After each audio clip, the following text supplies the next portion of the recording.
Did you know that one of the companies responsible for the drones that we fly today is actually Nintendo? That's right, I'm going to take you through the history of how we went from playing Wii Sports to doing power loops and building dives. Picture this, the year, it's 2011. Rebecca Black's Friday song is #1 for some unknown reason, and Nintendo is having unparalleled success with their Nintendo Wii console. It is a household name, and by this time it is reaching close to over 100 million sales worldwide. See, before this, prior to 2011 and the Nintendo Wii, if you wanted to get up and experience the world of quadcopters and drones, you needed to get something like this, an all-in-one proprietary solution that you took out of the box, you went off and you got flying. See, inside here is something very special, and it's inside, not the console itself, but inside the Wiimote. For a drone to fly, it is infinitely more complex than any other craft we've had in the past. I mean, heck, you can take a piece of paper, fold it a few times, and you can throw it. You've got something that is relatively stable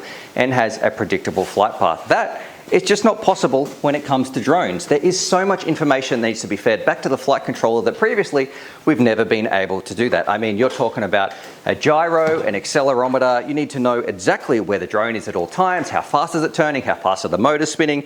There is so much information when it comes to actually flying a drone that we take for granted today that was just we thought previously was unobtainable. And that was until the Nintendo Wii controller, the Wiimote, came along. And the thing that we needed was inside the Wiimote right here. See, one of the major features you can credit the Wii's success to was its motion controllers on the Wiimote. Think about Wii Bowling, Wii Sports. It knew exactly what you wanted to do, and it did that with some very clever internals in here, specifically the gyro and the accelerometer. Now, if we wanted to get that information over so we could fly our drones for the first time, the first thing we needed to do was get it out of there. Don't be stupid. We're not going to use an angle grinder to get these sensitive electronic components out. So people, for the very first time, actually had the components. They could take it out, put it together, solder it with an Arduino flight controller, strap in the gyros and accelerometers that they'd broken out from the Nintendo, and with some success, and I say some because look, those flights were a little bit limited, be them their first flights practicing in their bedroom with their wife's bra in the background, or going out to the field and having a few crashes. Those first flights, no matter how basic, were the start of our FPV multi-rotor journey. No longer did we need things like this, we could actually start building our own. So for a little while, much to the sadness of Nintendo fans out there, people were taking the Wiimotes, smashing them open, getting the internals out and getting up and getting flying. A software was born which was called MultiWii, which is a combination or a bit of play on words between multi-rotor as well as the Nintendo Wiimote. Merge them together, you get MultiWii, an open source project aimed at taking the gyros, the accelerometers out of the flight controllers, mixing them with your own Arduino software, getting up, getting flying and having a good time. Now MultiWii really is taking off, and it is getting more popularity than ever. And one little company who takes note of this is Zhuhu Intelligence.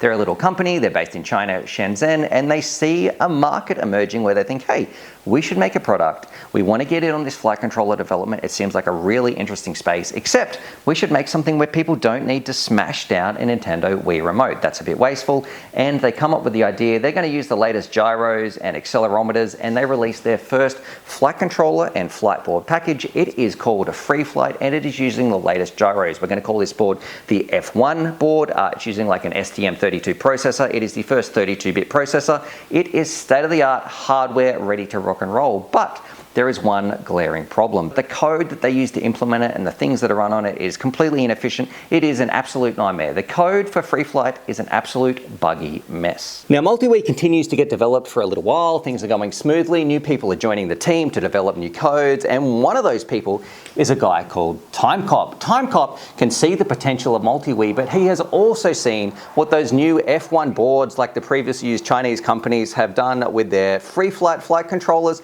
and he thinks, right, I'm going to use the advantages of those new gyros, which are significantly more powerful than, I guess, what we're using from our Nintendo Wii. We're going to take that package and we're going to create something that is a brand new experience for our users. So he forks the MultiWii project and he creates something which he calls Baseflight. Now, one of the advantages that Baseflight really has to offer is Timecop. He has seen the advantages of what the open source project of MultiWii has done, and he says to himself with his project, we're going to create a board, an all-in-one solution that users can get. He wants the easiest solution currently on the market and he's going to sell it all and couple it all with Baseflight. What that is called the Naze 32, or the F1 Naze 32. Now, at the risk of sounding like a bit of a dinosaur, I actually have my first ever Naze right here that I ordered. I'd used it a fair few times, and I've got it in this old ZMR frame here. I think you can see my original purchase was in like 2015 or something. That's when I got my original Naze F1 board,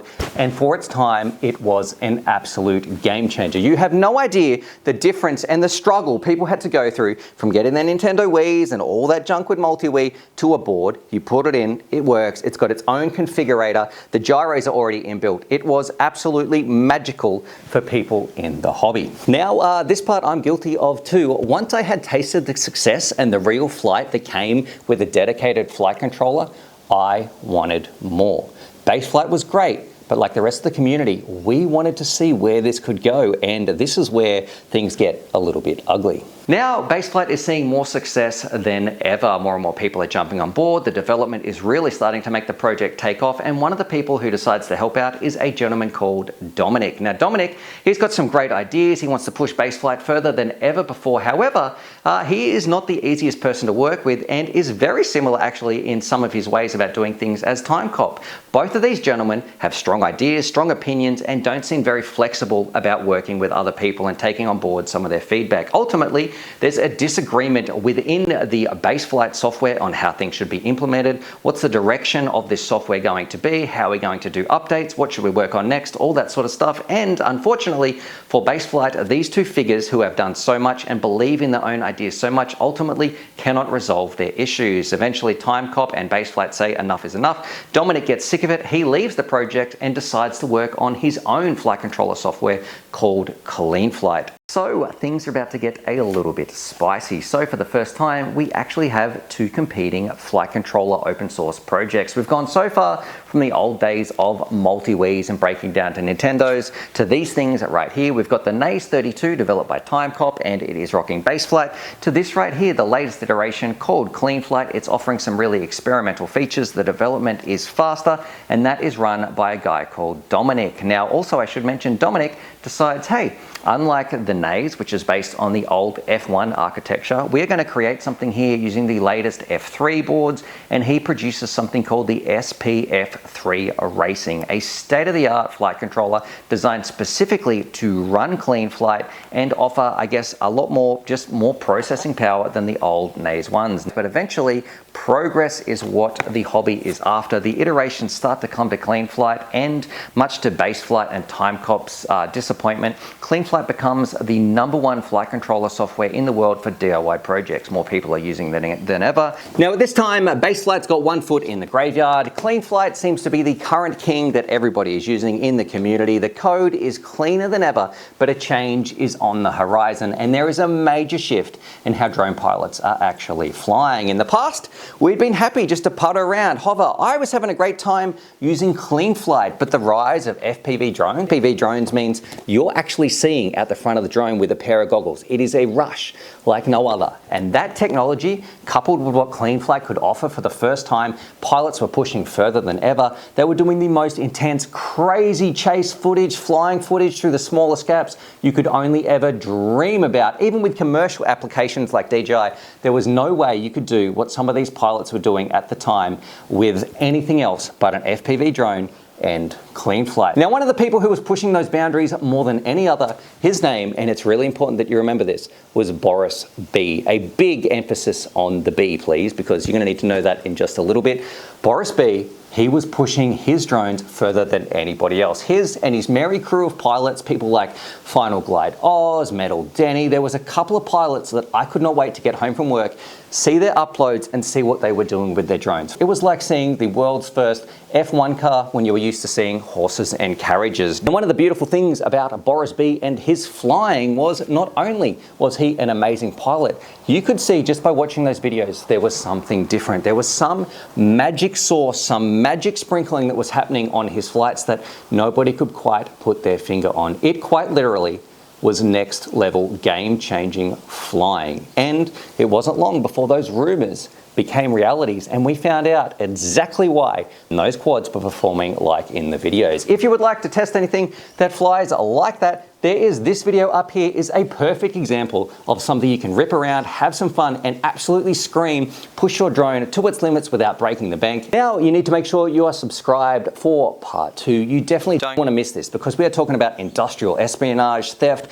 a lot of money changing hands. And for those people out there, if you cannot wait any longer and you want to see part 2, it actually is live over on my Patreon. The link's going to be down below, so you can head there right now to watch the rest of this exciting transformation from how we went from Nintendo to some absolutely next level drones with a bit of drama in between.